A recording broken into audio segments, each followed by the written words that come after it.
Amazing world के मुअज़्ज़ज़ नाज़रीन, अस्सलाम वालेकुम। नाज़रीन, जितने भी तुर्की चैनल्स पर तारीखी ड्रामे चल रहे थे उनके सीजन अब एंड हो चुके हैं। मिसाल के तौर पर कोर्लुश उस्मान, बारब्रोसलर, दास्तान और अल्परसलान वगैरह। और आजकल टर्किश ड्रामों के बिना दिन बहुत बोर से गुजर रहे हैं।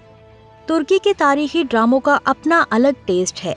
सच तो ये है कि जो भी तुर्की के तारीखी ड्रामे एक बार देख ले वो फिर इन ड्रामों का दीवाना होकर रह जाता है और उसे मनगढ़ंत कहानियों, इश्क माशूकी और सास बहू वाले सीरियल बिल्कुल फजूल लगने लगते हैं।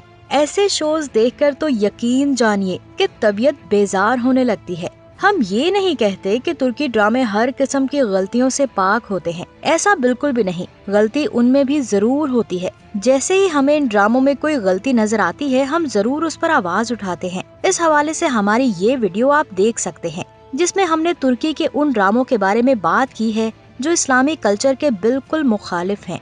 बहरहाल पाकिस्तान और इंडिया में चलने वाले तमाम सीरियल से तुर्की के तारीखी ड्रामे बहुत जबरदस्त हैं। नाज़रीन, ये बातें तो चलती रहेंगी। अब आइए आज की वीडियो की तरफ। आज की वीडियो में हम उन तारीखी किरदारों के बारे में बात करेंगे जिनको हम कोर्लुश उस्मान के सीजन 3 में तो देख चुके हैं, लेकिन वो कोर्लुश उस्मान के सीजन 4 में नहीं होंगे। नाज़रीन, ना दिखाए जाने वाले तारीखी किरदारों में से पहला किरदार जो आपको कोर्लुश उस्मान के सीजन 4 में नहीं देखने को मिलेगा वो है उस्मान गाजी के ससुर और रूहानी उस्ताद हजरत शेख एदाबाली रहमतुल्लाह अलैह। शेख एदाबाली को जब कॉनली ने जहर दिया था तब भी उनके बारे में यही कहा गया था कि अब उनका किरदार कोर्लुश उस्मान से खत्म हो गया है, लेकिन मोहम्मद बोजदाग उनको फकिया इब्राहिम के जरिए दोबारा वापस ले आए। लेकिन अब चूँकि एक और तारीखी रूहानी शख्सियत दुर्सन फकिया के किरदार की एंट्री हो चुकी है तो इसलिए शेख एदाबाली का किरदार खत्म कर दिया जाएगा।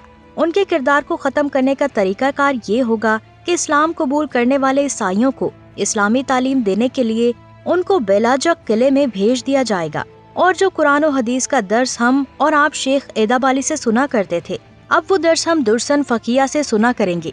चूँकि ड्रामा सीरीज कोर्लुश उस्मान में इस्लाम और कुरान की बुनियादी तालीमात को बड़ी खूबसूरती के साथ पेश किया जाता है ताकि दुनिया भर के मुसलमानों की एक खामोश तबलीग होती रहे, क्योंकि दुनिया इस वक्त लादीनियत की तरफ माइल हो रही है। अब भी दुनिया में बहुत से लोग ऐसे हैं जो किसी मजहब या दीन पर यकीन नहीं रखते। उनके नजदीक ये दुनिया खुद ब खुद चल रही है। इस दुनिया को चलाने वाला कोई खुदा नहीं और कोर्लुश उस्मान ड्रामा गैर मुस्लिम भी देखते हैं। इसलिए ड्रामा सीरीज कोर्लुश उस्मान में इस्लाम और कुरान की बुनियादी तालीमात को बड़ी खूबसूरती के साथ पेश किया जाता है। तो ये ड्रामा काफी लोगों को इस्लाम के करीब लाने का सबब बना है। नाज़रीन, कोर्लुश उस्मान के सीजन 4 में दूसरी चीज जो हमें कम ही देखने को मिलेगी वो है काई कबीला, क्योंकि उस्मान गाजी ने यनी शहर फतह कर लिया है, इसलिए अब वो कबीले के बजाय यनी शहर में कयाम करेंगे। तारीखी कुतब के मुताबिक यनी शहर फतह करने के बाद उस्मान गाजी ने वहाँ मकानात तमीर करवाए। आप और आपके जंगजू इन्हीं मकानात में रहने लगे। शायद आप लोगों ने कोर्लुश उस्मान के सीजन 3 की आखिरी किस्त में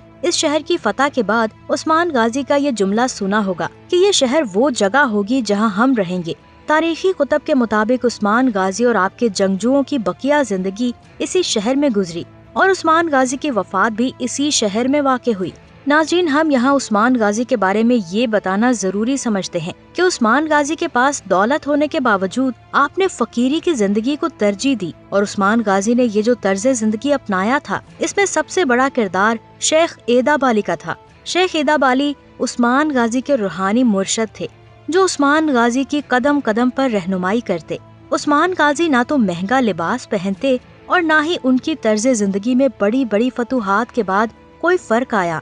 ये उस्मान गाजी के मकसद की बुलंदी थी या फिर अल्लाह ने खुलूसे नियत की वजह से उनकी कायम करदा सल्तनत को 623 साल तक बाकी रखा। नाज़रीन, इंतहाई अहम किरदार जो कि हम सीजन 3 में देख चुके हैं लेकिन वो कोर्लुश उस्मान के सीजन 4 में नहीं होंगे, वो है कोसा मिखाइल।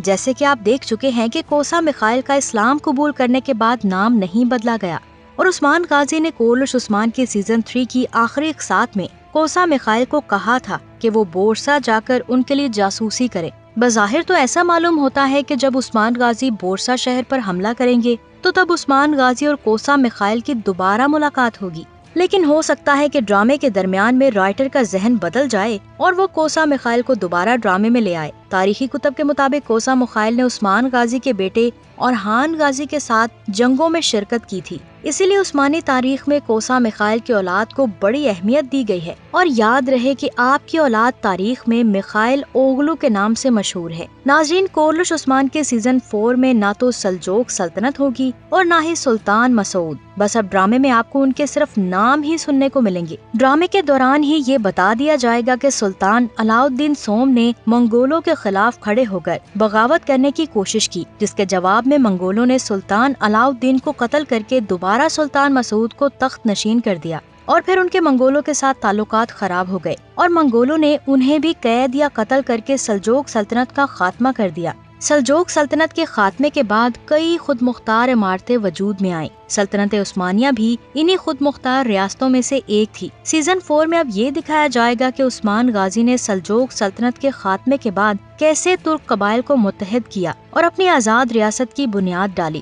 ناظرین، کورلش عثمان کے سیزن 4 میں جو اہم کردار آپ کو دیکھنے کو ملیں گے وہ ہے عثمان غازی کا بیٹا علاؤالدین۔ جیسے کہ ہم اپنی اس ویڈیو میں بتا چکے ہیں کہ اورحان غازی اپنے والد کے ساتھ جنگوں میں شرکت کرتے، جبکہ علاؤالدین دینی تعلیم حاصل کرتے۔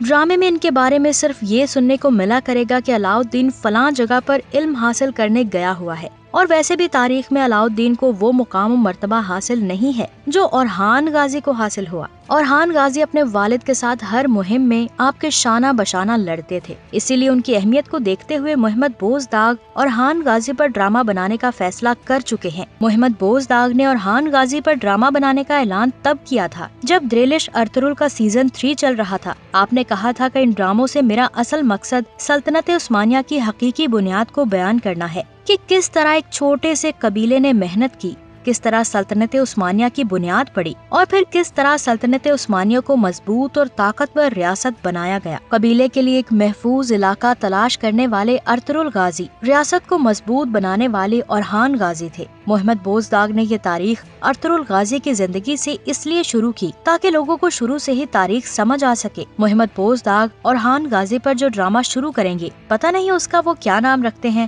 کیونکہ وہ ہر ڈرامے کا ایک بامعنی نام رکھتے ہیں۔ جیسے کہ دریلش ارطغرل میں دریلش کا مطلب ہے نئی زندگی، کورلش عثمان میں کورلش کا مطلب ہے قیام، اور اورحان غازی نے ریاست کو طاقتور اور مضبوط بنایا تھا۔ اب پتہ نہیں ان کے بارے میں کیا نام تجویز کرتے ہیں۔ ہمارے خیال میں اورحان غازی کی زندگی پر بننے والے ڈرامے کا نام کرائل اورحان ہوگا، کیونکہ ٹرکش لینگویج میں کرائل کا مطلب مستحکم بنتا ہے۔ امید ہے آپ کو آج کی ویڈیو پسند آئی ہوگی۔ اپنا بہت سارا خیال رکھیں۔ اللہ حافظ۔